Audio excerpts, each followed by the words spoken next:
Hari ini kita bikin bantalan atau papan untuk alas saung. Ini kita bikin rangkanya dulu.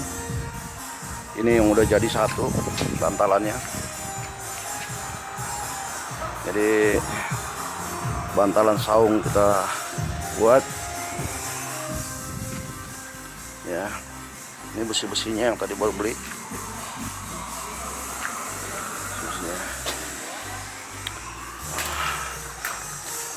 Ini saungnya, empangnya, ini saungnya,